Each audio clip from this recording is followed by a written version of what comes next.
እኔም የመቶ ቀን እቅድ አፈጻጸም ላይ የተሰማኝን አጠራጠር ያሉ ጉዳዮች ለመግለጽ ነው። በመጀመሪያ ደረጃ የመቶ ቀን የእቅድ አፈጻጸማችንን በምንመለከትበት ጊዜ ኢኮኖሚውን የምንመራበት የምንቃኝበት እሳቤ ምን ያክል ትክክለኛና ውጤታማ እንደሆነ ትልቅ ግንዛቤ ያገኘውበት ነው። ሪፖርቱ እንደሚያመላክተው በሁሉም መስኮች በጣም ተስፋን የሚፈነጥቁ የኢትዮጵያ የብልጽግና ህልም መሳካቱ አይቀሬ መሆኑን የሚያበስሩ አፈጻጸሞች በሁሉም ዘርፎች አይቻለው። ይሄ ትልቅ ነገር ነው። ከዛም ባለፈ የብዝሃ ዘርፍ የኢኮኖሚ አቅጣጫችን ኢትዮጵያ ሀገራችን ያላትን እምቅ በሙሉ አሟጣ ተጠቅማ ወደ ብልጽግና የምታደርገውን ጉዞ ያጠረ ለማድረግ ትልቅ አስተዋጽኦ ያበረከተ መሆኑን አይቻለው። በሪፖርቱ ሁላችንም እንዳየነው የግብርናው እድገት ለኢንዱስትሪው የሚያበረክተውን አስተዋጽኦ የኢንዱስትሪውና የግብርናው እድገት ደግሞ ተሳስሮ በአጠቃላይ አገልግሎቱ ላይ የማዕድኑም እንደዚሁ ከዲጂታል ኢኮኖሚ ጋር ያለው ትስስርና ቅንጅት ሀገራችን ሁሉንም እምቅ አቅሞቿን ተጠቅማ የመበልጸግ ህልሟን ማሳካት እንደምትችል በተጨባጭ የተገነዘብኩበትና ትልቅ ተስፋ ያየውበት ነው። ከዛም ባለፈ በተለያዩ መድረኮቻችን በውይይቶች ሀሳብ በምንለዋወጥባቸው የተለያዩ ፕላትፎርሞች የምናነሳቸው ጉዳዮች ተጨባጭ የሆኑ በየማይልስቶኑ ያስቀመጥናቸው ጉዳዮች ለምሳሌ በ2018 ከተስፋ ብርሃን ወደሚጨበጥ ተስፋ ብለን ያስቀመጥነው በእውነትም ደርሰንበት መጨበጥ መጀመራችንን ነው የሚያሳየንና ከሪፖርቱም የተረዳሁት የህዳሴ ግድብ ለኛ የሚጨበጥ ነገር ነው። የወልመል ግድብ የጉባ ብስራቶች ላይ የተጠቀሱት የማዳበሪያ ፋብሪካ ከተረጂነት ለመላቀቅ በአጠቃላይ የምናደርጋቸው እንቅስቃሴዎች በሙሉ የሀገራችንን አንገት ቀና የሚያደርጉ ወደ ብልጽግና የምናደርገው ግስጋሴ በጥሩ ፍጥነት ወደፊት እየሄደ መሆኑን የሚያሳይ ነው።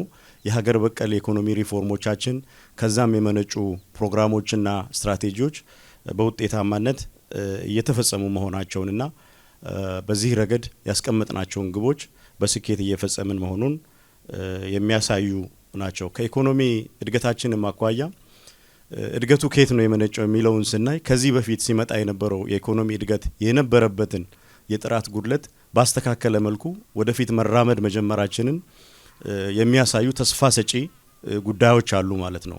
በአብዛኛው የግብርና እድገቱ በአርሶ አደር ማሳ በአርሶ አደር ቀዬ ነው በአርብቶ አደር ኑሮ ላይ የሚመጣ የገቢ ጉዳይ ጋር የተያያዘ በመሆኑ እድገቱ በአጠቃላይ ሁሉንም ኢትዮጵያዊ በለፋው በጣረው ልክ ደጁን የሚያንኳኳና ህይወቱን የሚቀይር ነው። ከዛም ባለፈ በትላልቅ ፕሮጀክቶችም የሚመጣው ኢኮኖሚ እድገት ለውጥ ተደራሽነቱ አብዛኛውን ያካተተና ጥራት ያለው መሆኑ ከዛም ባለፈ ደግሞ የፋይናንሲንጉም ጉዳይ ሁላችንም እንደምናውቀው ከዚህ በፊት በነበረው በኮመርሻል ብድር የሚፈጸም ሳይሆን በአብዛኛው በራሳችን አቅም የሚሰራ መሆኑ ምን ያክል በትክክለኛ አቅጣጫ እየሄድን መሆኑን የሚያመላክት ነው የሚለውን ለማንሳት ነው።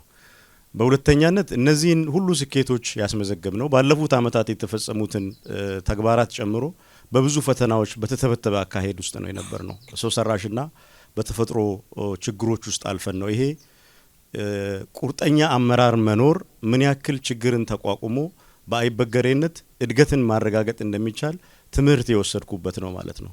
የተፈጥሮ ይሁን የሰው ሰራሽ ይሁን ብዙ የሚፈትኑ ነገሮች ቢኖሩም ተለዋዋጭ ዓለም አቀፍ ሁኔታው ሌሎችም ጉዳዮች ፈታኝ ቢሆኑ እንኳ ከፈተናው ባሻገር ተስፋን መለወጥን መበልጸግን የሚያይ በደንብ አሻግሮ መመልከት የሚችል አመራር ባለበትና ያንን ተከታትሎ አሰራር ዘርግቶ ማስፈጸም የሚችል ራዕይ ያለው ህዝቡን አስተባብሮ መምራት የሚችል አመራር ባለበት ሁሉ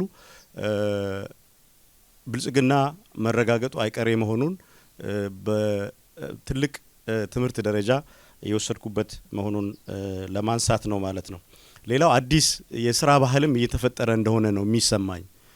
በትላልቅ ሜጋ ፕሮጀክቶች ብቻ ሳይሆን በሁሉም አካባቢዎች ህዝቡን አስተባብሮ የሚሰሩ በመንግስት በጀትም የሚሰሩ ፕሮጀክቶችን ጀምሮ የመፈጸም ሁኔታ በየአካባቢው ባህል የሆነ የመጣበት ሁኔታ ነው ያለው። ይሄ ከክቡር ጠቅላይ ሚኒስትራችን የተጀመረው ፕሮጀክቶችን ተከታትሎ የማስፈጸም ሪቫን የመቁረጥ መርቆ ለአገልግሎት የማብቃቱ ጅምር በሁሉም የአመራር ደረጃ ክትትል ድጋፍ የማድረግ ህዝብን የማስተባበርና የማሳተፍ ህዝቡ ደግሞ ፕሮጀክቶች እንዲጠናቀቁ ራሱም አንዱ የልማት አቅም ሆኖ የመነሳቱና የመንቀሳቀሱ ነገር አዲስ ባህል እየሆነ መጥቷል። እነዚህ ነገሮች አንድ ላይ አጣምሬ በማይበት ጊዜ የመቶ ቀን የእቅድ አፈጻጸሙ በአጠቃላይ የብልጽግና ጉዟችን በትክክለኛ መስመር በትክክለኛ ሀሳቤ በትክክለኛ አመራርና በአጠቃላይ ደግሞ የህዝቡ ኑሮ በሚለውጥ ያስቀመጥናቸውን ማይልስቶኖች ለማሳካት በሚያስችል ቁመና ላይ መሆናችንን ተረድቻለሁ ለማለት ነው። አመሰግናለሁ።